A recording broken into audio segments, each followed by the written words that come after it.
خان چھوڑ دو مجھے۔ وہ بہت زیادہ ڈری سہمی سی تھی۔ معصومہ کے لالا شاہ میر نے اس کا نکاح اپنے دوست سے کرا دیا تھا۔ ارباز خان معصومہ سے 15 سال بڑا تھا۔ وہ خان کی شدتیں برداشت کرنے کی بالکل ہمت نہیں رکھتی تھی، مگر ایک روز جب یونیورسٹی میں معصومہ اپنے عاشق کے ساتھ پکڑی گئی تو ارباز خان معصومہ اور مستقیم دونوں کو اغوا کر کے اپنے ڈیرے پر لے گئے۔ مستقیم کو جانوروں کی طرح پیٹا گیا اور پھر زبردستی معصومہ سے نکاح کر لیا۔ معصومہ خوف سے کانپ رہی تھی جب خان نے شدید حقارت سے اسے اپنے قریب کھینچا اور اپنے دانت اس کی نازک گردن پر۔ وہ نفی میں سر ہلاتی قدم پیچھے کی طرف اٹھا رہی تھی۔ اس کی سسکیاں اس وقت خانزادہ حویلی میں گونج رہی تھیں۔ اپنے دوپٹے کو اپنے ہاتھوں میں پینچ کر وہ پیچھے قدم ہٹا رہی تھی، یہاں تک کہ پیچھے ریلنگ آ گئی۔ اب ایک ہی راستہ بچا تھا کہ وہ خود کو ارباز خان زادہ سے بچانے کی خاطر اس چھت سے ہی کود جاتی۔ بڑی تیزی سے ارباز خان زادہ کے قدم اس کی طرف بڑھ رہے تھے۔ اس کی آنکھوں میں جس قدر غصہ دکھائی دے رہا تھا، معصوم سی اس مومی گڑیا کا وجود تھر تھر کانپ رہا تھا۔ اس نے ایک مرتبہ اپنی آنکھیں میچ لیں اور گہرے گہرے سانس لینے لگی، شاید کبوتر کی طرح آنکھیں بند کر کے یہ گمان کر رہی تھی کہ جب آنکھیں کھولے گی تو ارباز خان اس کی نظروں سے اوجھل ہوگا، مگر ایسا نہیں تھا۔ جب اس نے آنکھیں کھول کر دیکھا تو ارباز خان اس کی سانسوں سے بھی زیادہ قریب آ چکا تھا، اور اگلے ہی پل وہ اپنا ہاتھ معصومہ کی ٹھوڑی پر رکھ کر چہرہ اوپر کی طرف اٹھا چکا تھا۔ وہ اس دیو ہیکل شخص کے سامنے بہت چھوٹی دکھائی دیتی تھی، کہاں وہ ایک 35 سالہ گبرو جوان اور کہاں معصومہ 20 سال کی دبلی پتلی ڈری سہمی سی لڑکی۔ ارباز خان زادہ اس کا چہرہ اٹھا کر اپنے چہرے کے بے حد قریب لے آیا تھا، یہاں تک کہ اس کی سانسیں معصومہ کی سانسوں میں شامل ہونے لگیں۔ معصومہ کے دل کی دھڑکنیں ارباز خان زادہ اپنے کانوں میں سن رہا تھا۔ دھیرے دھیرے اپنا چہرہ مزید معصومہ کے قریب لے جا کر وہ اس کے کانوں کے پاس رک کر فقط اتنا بولا تھا کہ میری جان، مجھ سے اتنا ڈرتی کیوں ہو تم؟ تم تو میرے جگر کا ٹکڑا ہو۔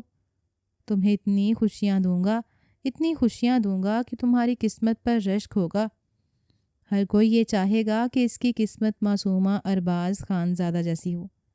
اتنا کہہ کر ارباز خان اس سے دور ہٹا رہا، کیونکہ مزید وہ اس کے قریب رہتا تو شاید معصومہ کا دل پھٹ جاتا۔ وہ یوں کانپ رہی تھی جیسے اس نے اپنے سامنے کوئی بھوت دیکھ لیا ہو۔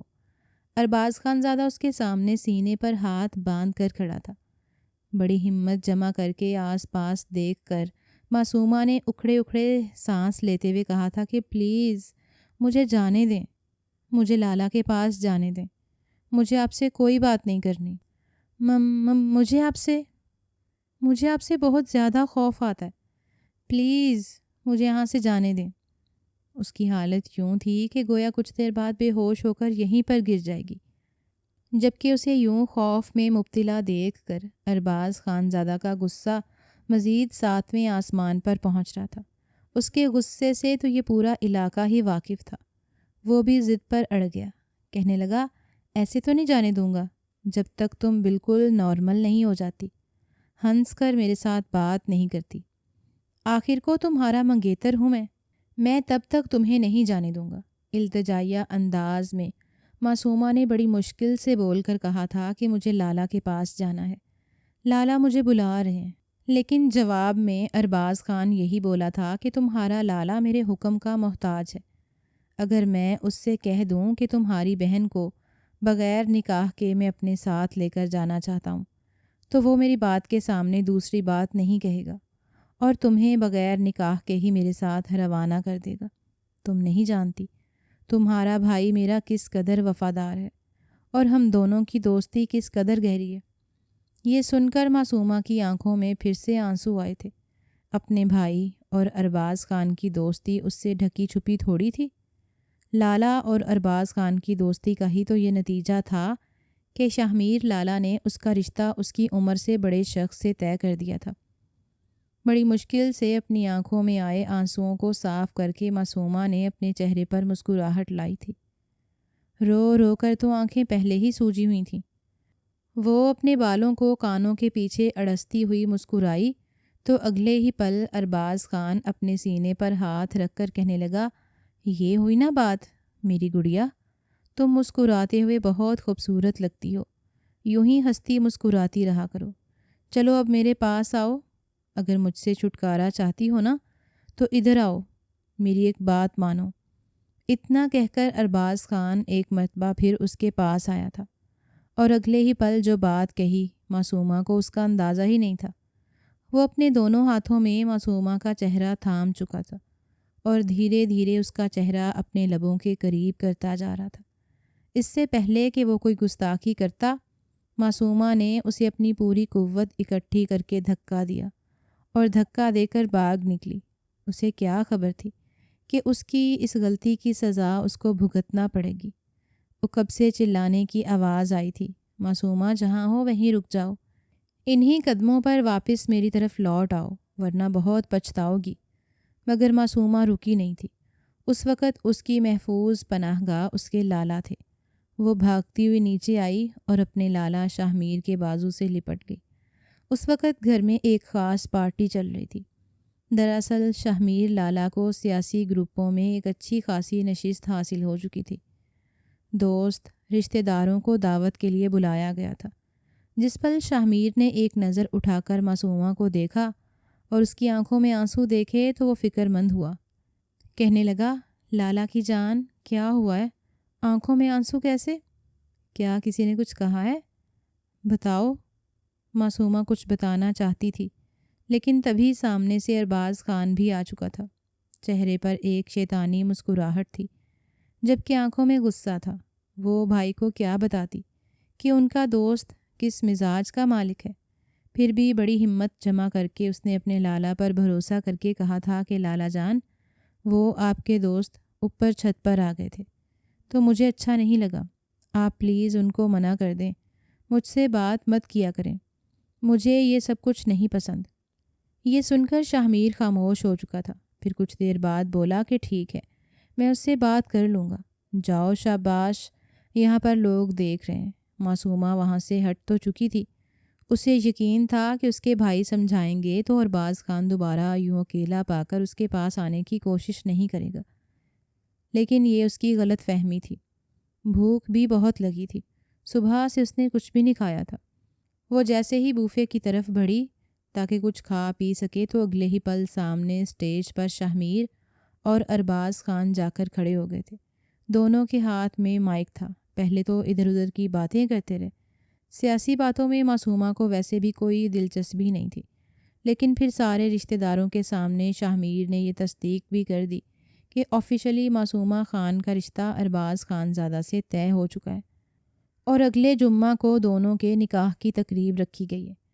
پہلا ہی نوالا تھا جو معصومہ اپنے منہ کی جانب بڑھا رہی تھی۔ بھائی کے منہ سے یہ سن کر وہ بھی اس کے ہاتھ سے چھوٹ کر گر گیا تھا۔ وہ تو اپنے بھائی سے کسی بھی طریقے سے اس ارباز سے جان چھڑوانا چاہتی تھی۔ اس کے دل میں ارباز کے لیے کوئی احساس نہیں تھے۔ وہ اسے صرف اور صرف اپنے بھائی کا ایک دوست سمجھتی تھی۔ وہ چاہ کر بھی اپنے دل میں ارباز کے لیے محبت پیدا کر ہی نہیں سکتی تھی، کیونکہ اس کے جذبات، اس کے ارمانوں پر تو کوئی اور ہی حق رکھتا تھا۔ اس کا لالا شاہ میر اسے اسٹیج پر آنے کا کہہ رہا تھا، لیکن وہ تو بت بنی کھڑی تھی۔ ایک گہری سانس خارج اس نے کی تھی اور بے ساختہ آسمان کی طرف دیکھا تھا۔ کاش وہ اپنے بھائی سے محبت نہ کرتی ہوتی تو آج یقیناً کسی بغاوت پر تو ضرور اتر چکی ہوتی۔ وہ بت بنی جلدی جلدی اپنے بھائی کی جانب اسٹیج کی طرف گئی تھی، کیونکہ سبھی لوگ اسی کی طرف دیکھ رہے تھے۔ دل ہی دل میں سوچ رہی تھی کہ کاش اس کے ماما بابا زندہ ہوتے تو آج اس پر یہ وقت نہ آتا۔ وہ کیا کرتی؟ اگر بھائی کی طرف نہ جاتی تو اتنے مہمانوں کے سامنے اس کے بھائی کی بے عزتی ہو جاتی، اور وہ اپنے بھائی کی انسلٹ نہیں کرنا چاہتی تھی۔ اسٹیج پر کھڑا ارباز اسے ہی مسکرا کر دیکھ رہا تھا۔ وہ جو سمجھ رہی تھی، اس کے بھائی اس کی شادی اتنی جلدی نہیں کریں گے، اس کی پڑھائی مکمل ہونے تک کا تو انتظار کریں گے، لیکن سب کچھ اتنی جلدی ہوا تھا کہ اسے سب کچھ خواب خواب سا لگنے لگا۔ وہ اسٹیج پر کھڑی تھی، اس کے بھائی نے خود اس کا ہاتھ پکڑ کر ارباز خان کے ہاتھ میں دیا تھا انگوٹھیاں بھی وہاں پر لائی گئیں۔ ایک انگوٹھی ارباز خان نے معصومہ کو پہنائی تھی اور کپ کپاتے ہوئے ہاتھوں سے ایک انگوٹھی معصومہ نے ارباز خان کو پہنائی تھی۔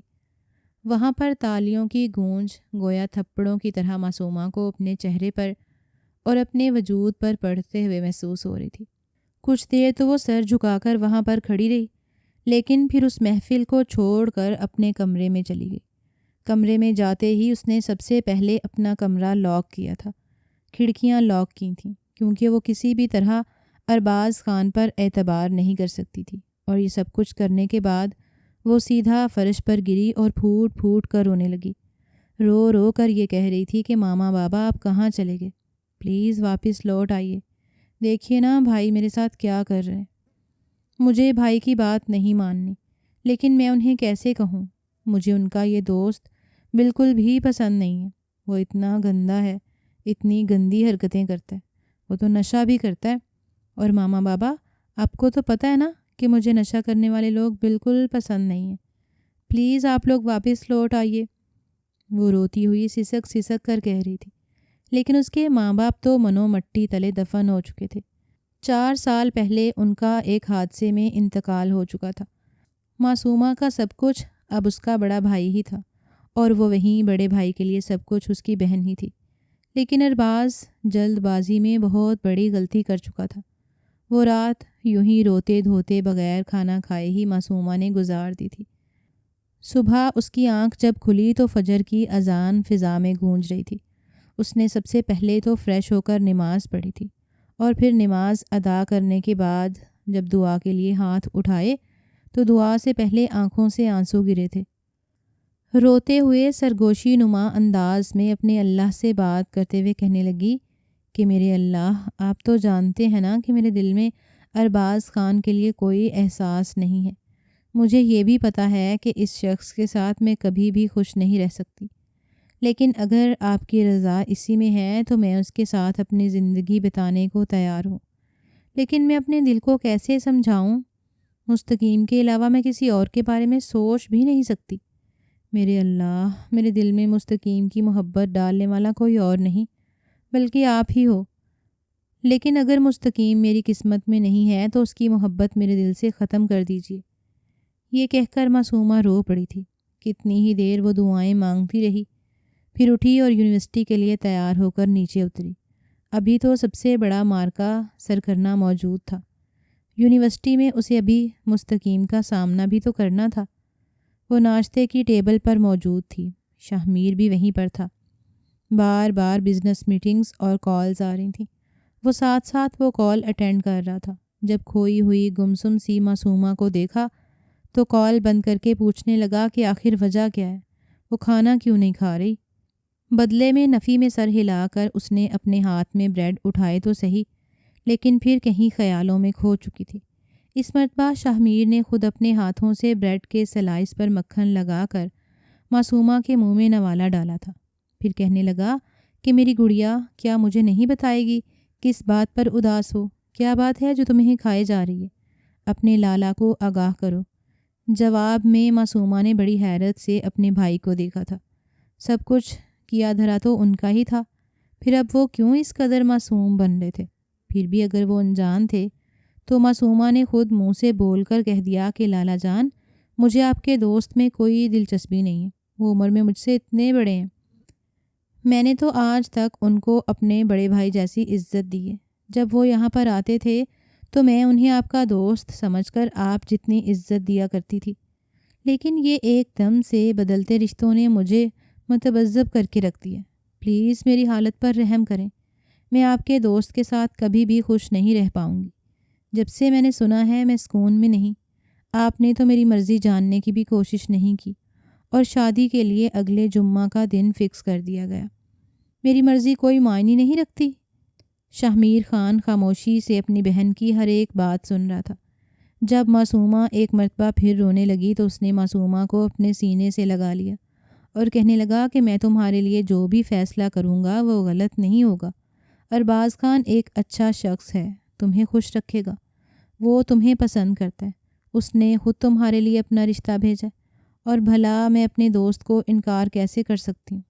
اب تم خود ہی دیکھو، آج میں جس مقام پر کھڑا ہوں، میرے پاس یہ جو اتنی کامیابیاں ہیں، دولت ہے، گھر ہے، سب کچھ ہے، یہ کس کی بدولت ہے؟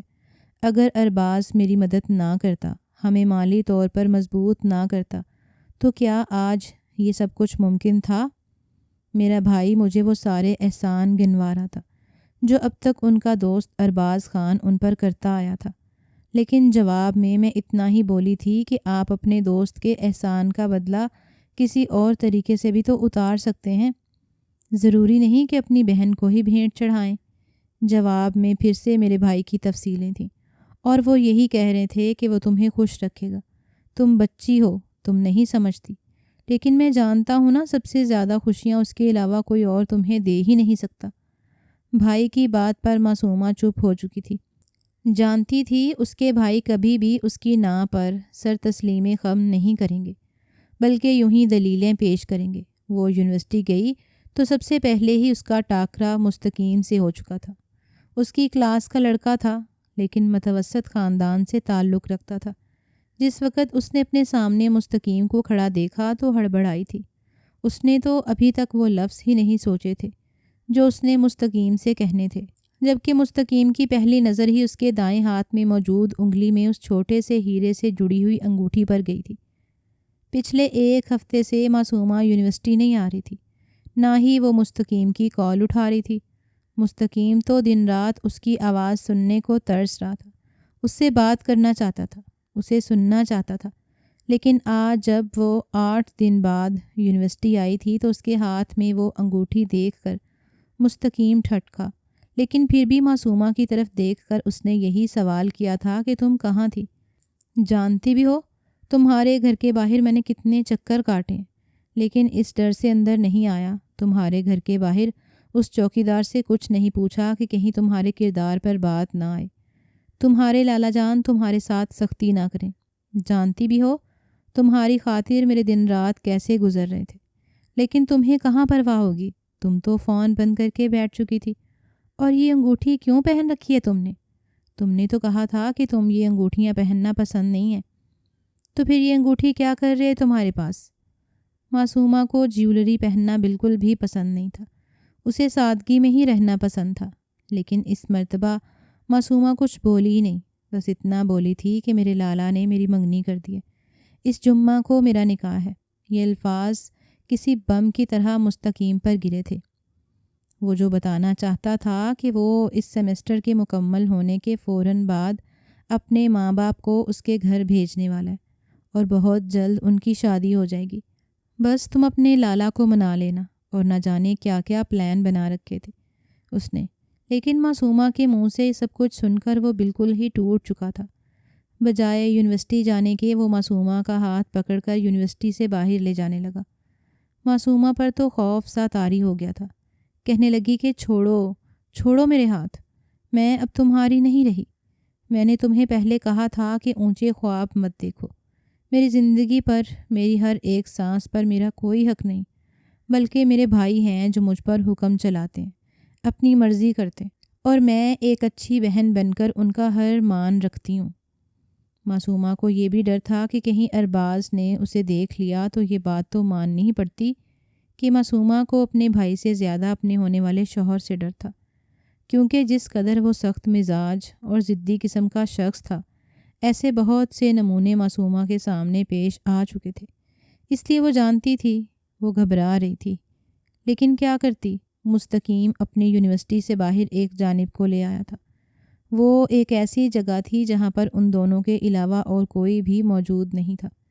ایک گلی میں کھڑے ہو کر اس نے ہاتھ جوڑے تھے، کہنے لگا، معصومہ اگر یہ کوئی مذاق بھی ہے نا تو بہت برا مذاق ہے، دیکھو میری سانس رک گئی ہے، سچ بتاؤ تم نے ہماری شادی کے لیے اپنے بھائی سے بات کی ہے نا؟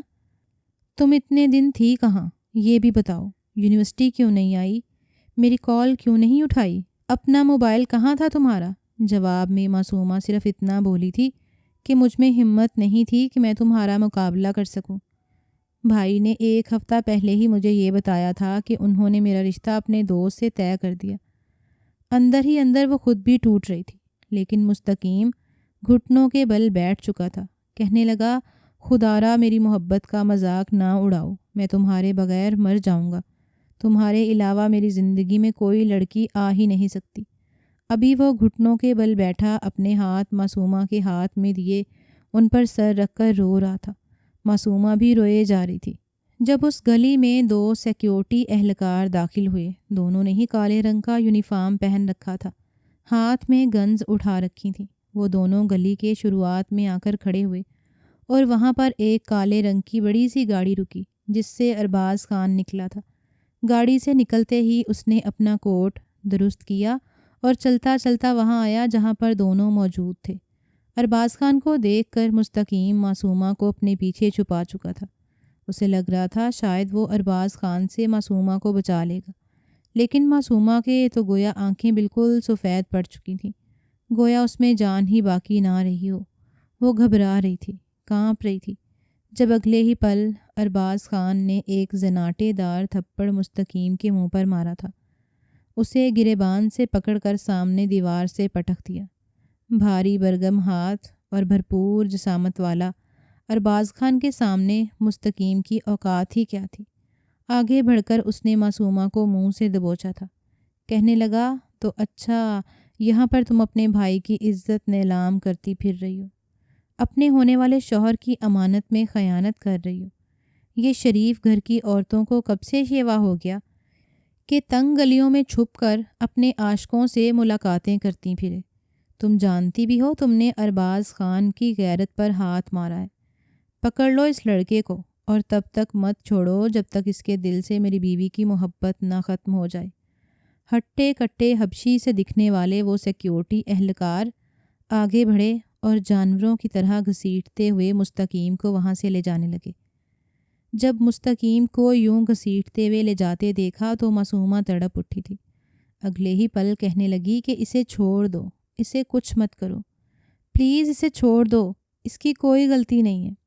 میں کہہ رہی ہوں نا، میں شادی کر لوں گی، میں بس اس کو یہی بتا رہی تھی، لیکن اسے کچھ مت کرنا، یہ اپنے ماں باپ کا اکلوتا بیٹا ہے، اس کے سر پر بھی بہت ساری ذمہ داریاں ہیں، یہ مڈل کلاس فیملی سے تعلق رکھتا ہے، میرا نا سے ہی اس کے گھر والوں کا خیال کر لو۔ معصومہ رو رو کر کہہ رہی تھی، لیکن ارباز خان کے دماغ میں لاوا پھٹ چکا تھا۔ وہ بازو سے پینچ کر معصومہ کو اپنے سامنے کر کے بولا کہ اچھا بڑی فکر ہے اس کی تم کو، اس کی فکر چھوڑو اور اپنی سوچو، اب تمہارا کیا حشر ہونے والا ہے۔ پیار کرتی ہو نا اس لڑکے سے، یہی وہ لڑکا ہے نا جس کی خاطر مجھے کہہ رہی تھی کہ مجھ سے شادی نہیں کرنی۔ اب دیکھو تمہارے ساتھ کیا ہوتا ہے۔ آس پاس کھڑے لوگ یہ منظر دیکھ رہے تھے جب معصومہ خانزادہ کو گھسیٹنے کے انداز میں ارباز خان گاڑی میں پٹک رہا تھا اور پھر اپنے پیچھے آنے والی گاڑی میں مستقیم کو ڈالا جا رہا تھا۔ کچھ دیر بعد ہی دونوں ایک ڈیرے پر پہنچ چکے تھے۔ سامنے ہی ایک درخت کے ساتھ گھٹنوں کے بل گرا کر مستقیم کو باندھا گیا۔ اس کی دونوں ٹانگیں اور دونوں ہاتھ بھی باندھے گئے۔ وہ کسی جانور کی طرح 4 پیروں پر کھڑا تھا، جبکہ اس کے پیٹھ پر برف کی بڑی بڑی سلیں رکھی گئی تھیں جن پر ہتھوڑے مار کر توڑا جا رہا تھا۔ وہ درد سے چیخ چلا رہا تھا، جبکہ سامنے بیٹھی معصومہ روئے جا رہی تھی۔ ارباز خان بھی وہیں پر تھا، ٹانگ پر ٹانگ چڑھائے کرسی پر بیٹھا تھا۔ یہ اس کا خاص ڈیرا تھا۔ آس پاس جنگل، فصلیں، جھاڑیاں تھیں۔ کسی کی بھی جرت نہ تھی کہ ارباز خانزادہ کے ڈیرے کی طرف آنکھ اٹھا کر بھی دیکھ سکتا۔ سامنے ہی مٹی پر معصومہ بیٹھی رو رو کر یہی کہہ رہی تھی کہ جو سزا دینی ہے مجھے دے دو، مگر اسے چھوڑو، اسے جانے دو، اس کی کیا غلطی ہے؟ میں تم سے شادی کرنے کے لیے تیار ہوں، میں ساری زندگی تمہارا ساتھ نبھانے کے لیے تیار ہوں، لیکن پلیز چھوڑ دو۔ اسے اپنی محبت کو تڑپتا دیکھ کر وہ ہاتھ جوڑ چکی تھی۔ بار بار وہ اس ارباز خان کا گھٹنا پکڑ کر ہلا رہی تھی، جس سے کبھی وہ اس قدر خوف کھایا کرتی تھی کہ اس کا سانس ہی رک جاتا۔ یہ بات بھی ارباز خان کو اندر ہی اندر جلا گئی۔ کہنے لگا، ویسے تو میرے سامنے تمہارے منہ سے ایک لفظ نہیں نکلتا، لیکن اتنی محبت ہو گئی اس لڑکے سے کہ اس کی خاطر میرے آگے جھکنے تک کو تیار ہو گئی ہو۔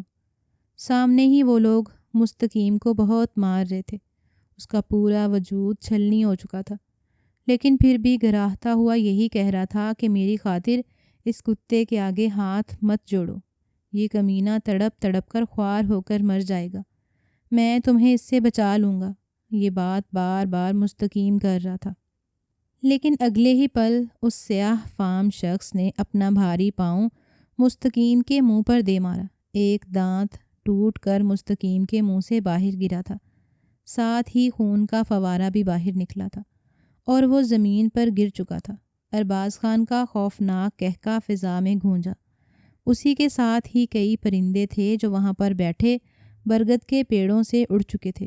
کہنے لگا، یہ تمہیں بچائے گا مجھ سے؟ خود ہی مر گیا۔ رہی بات تیری تو اب میں مزید تجھے خود سے الگ نہیں رکھ سکتا۔ تم نے ارباز خان زادہ کی امانتوں میں خیانت کرنے کی کوشش کی، جس کی سزا میں تمہیں ایسے نہیں دوں گا بلکہ اپنی زوجیت میں لے جانے کے بعد دوں گا۔ میں تمہیں ایک اچھی شریف لڑکی سمجھتا تھا۔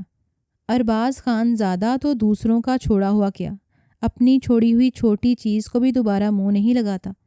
تم نے غلطی کر دی، بہت بڑی غلطی کر دی۔ اتنا کہہ کر ارباز خان زادہ نے شامیر کو فون میں لایا تھا۔ آدھے گھنٹے بعد شامیر بھی وہاں پر پہنچ چکا تھا۔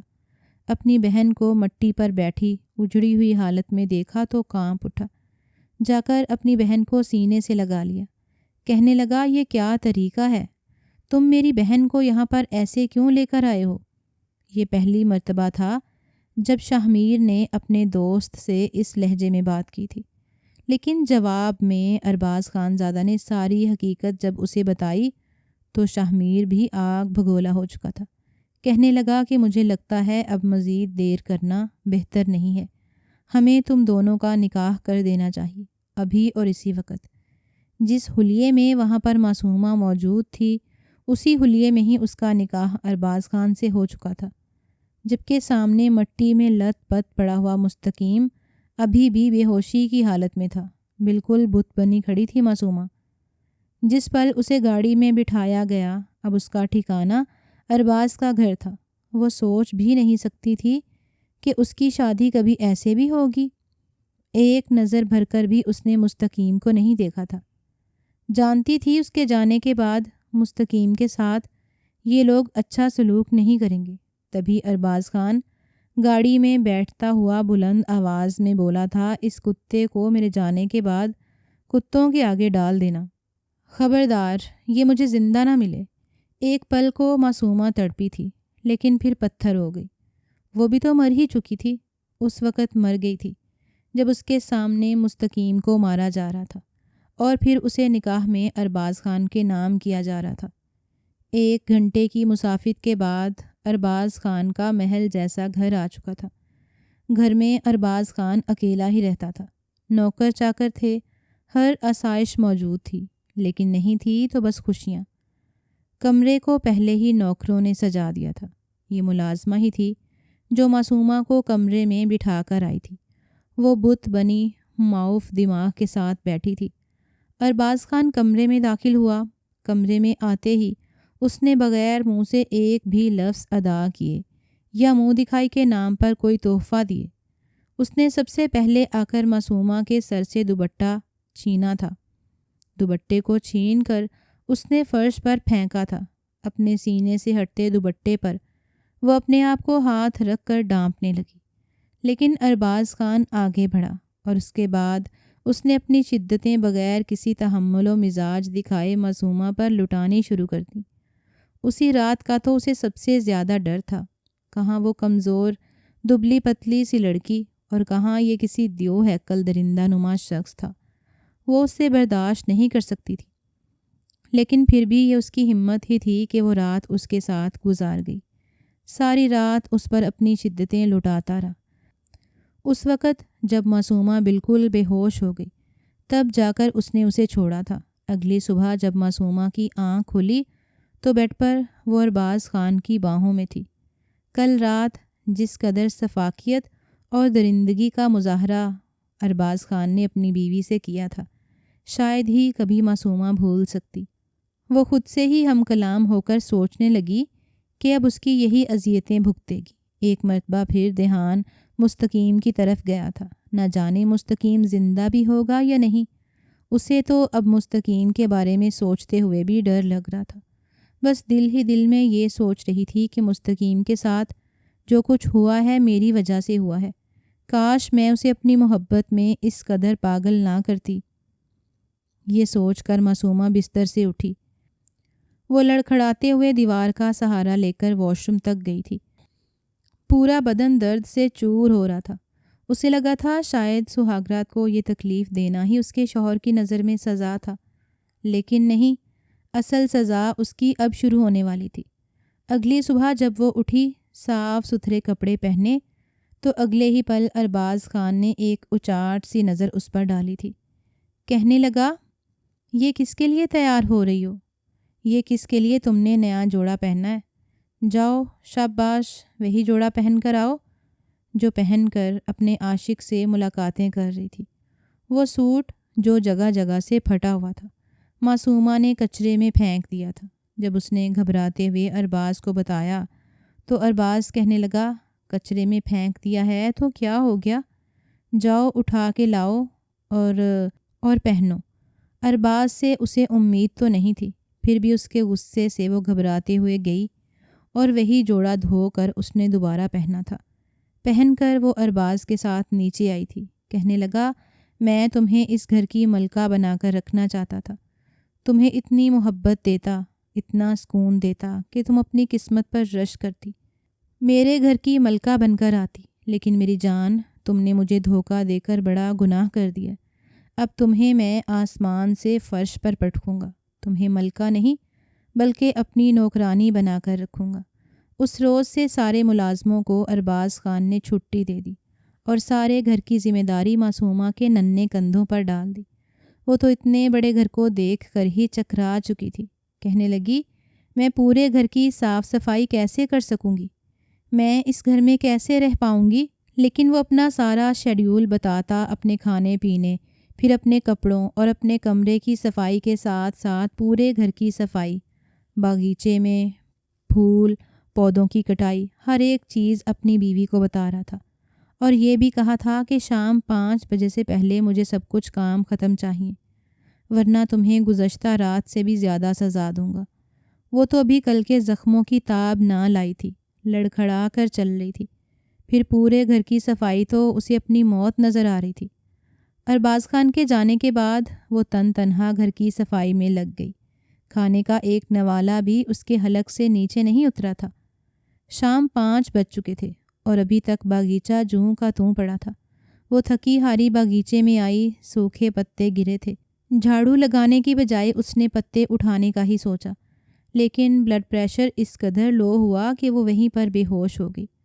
ارباز خان زادہ تبھی گھر آیا تھا جب اس کی نظر باغیچے میں بے ہوش پڑی معصومہ پر گئی تو اسے اپنے بازوؤں میں اٹھا کر کمرے میں لے کے بلڈ پریشر چیک کیا۔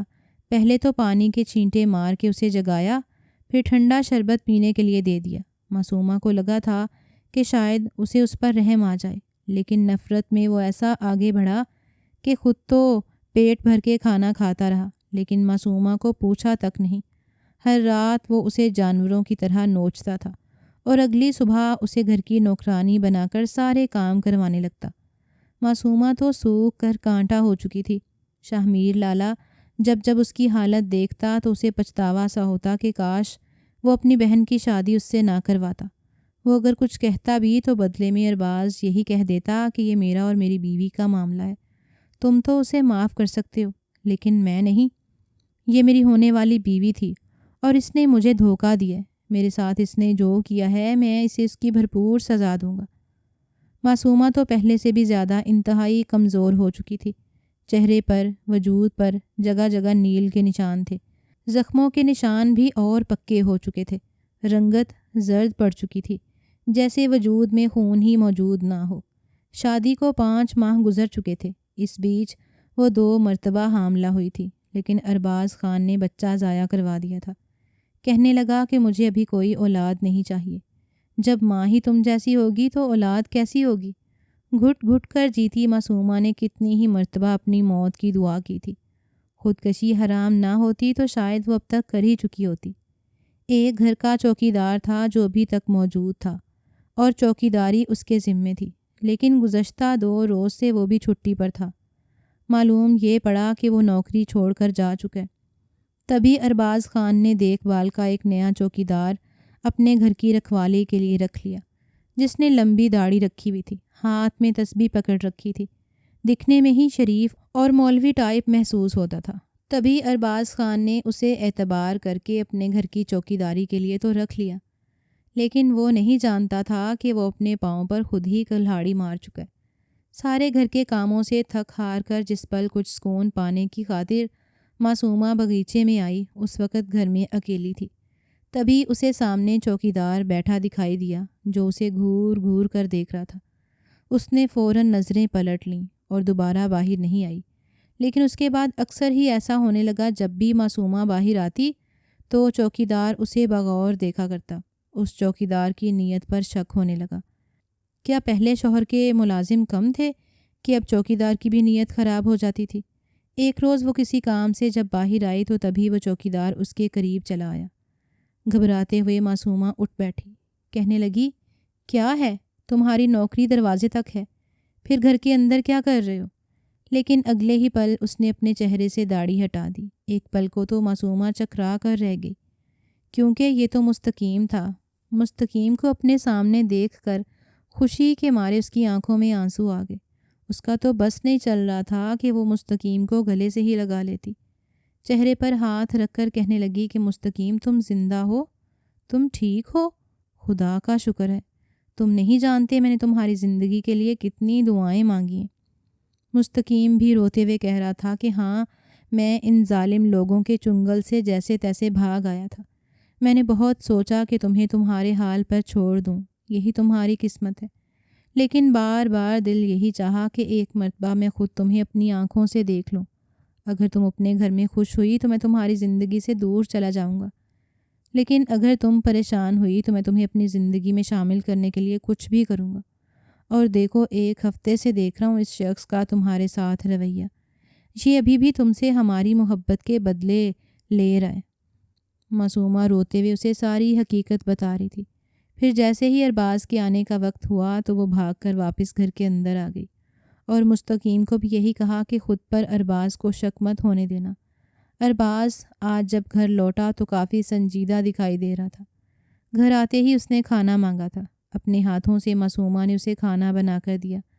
کھانا کھاتے ہی اس نے اپنے موبائل میں گھر میں لگے کیمروں کو آن کر کے دیکھنا شروع کر دیا۔ تبھی اس کا دھیان باہر پورچ میں لگے ہوئے اس کیمرے پر گیا جس میں تقریباً 1 گھنٹے تک اسے مستقیم اور معصومہ بات کرتے ہوئے دکھائی دے گئے تھے۔ وہ اپنا سر پکڑ کر بیٹھ گیا۔ آخر وہ اتنا بے وقوف کیسے بن سکتا تھا کہ اپنے ہی دشمن کو پہچان نہ سکا؟ اسے ٹھیک سے یاد تھا اس نے اپنے خاص لوگوں سے کہا تھا کہ اسے قتل کر دینا، لیکن شاید یہ ان کے چنگل سے بھاگ آیا تھا۔ سب سے پہلے تو یہ ویڈیو ارباز نے اپنے پاس بھلا کر معصومہ کو دکھائی تھی۔ معصومہ کے تو وجود پر کپ کپی طاری ہو گئی۔ اگلے ہی پل اس نے چاقو اٹھایا اور معصومہ کو پکڑ کر اس کے پیٹ میں گھسانے لگا، لیکن عین موقع پر وہاں پر مستقیم آ گیا۔ ہاتھ میں گن تو پہلے سے موجود تھی۔ اس نے ارباز خان پر فائرنگ کر دی۔ 2 گولیاں لگنی تھیں اور ارباز خان تڑپ تڑپ کر مر چکا تھا۔ اس سے پہلے کہ وہاں پر لوگ اکٹھے ہوتے، معصومہ اور مستقیم وہاں سے بھاگ آئے تھے۔ دونوں نے 10 گھنٹوں کا سفر طے کیا تھا اور دوسرے شہر آ چکے تھے۔ اس بات کی تصدیق خبروں کے ذریعے ہو چکی تھی کہ ارباز خان گھر میں مرا ہوا ملا ہے۔ شک تو مستقیم پر ہو سکتا تھا، لیکن چونکہ اسے ڈیوٹی پر آئے چند روز ہی ہوئے تھے اور زیادہ لوگ اسے جانتے ہی نہیں تھے، اسی لیے مستقیم کے بارے میں کوئی بھی پولیس والوں کو بتا نہ سکا۔ سب کا شک پرانے چوکیدار پر تھا۔ بہرحال عدت پوری کرنے کے بعد مستقیم اور معصومہ نے شادی کر لی۔ شاہ میر ابھی تک اپنی بہن کو ڈھونڈ رہا ہے۔ اپنے لوگ اس نے پاکستان کے کئی شہروں میں چھوڑ رکھے، لیکن ابھی تک وہ اپنی بہن تک نہیں پہنچ سکا۔ جس قدر نفرت ارباز خان کو معصومہ سے تھی، اس سے کئی زیادہ نفرت معصومہ کو اپنے لالا شاہ میر سے ہو چکی ہے، کیونکہ کہیں نہ کہیں اس کی زندگی برباد کرنے میں سب سے زیادہ ہاتھ اس کے بھائی کا ہی تھا۔ خیر، وہ اب اپنی محبت مستقیم کے ساتھ اپنی زندگی میں بہت خوش تھا۔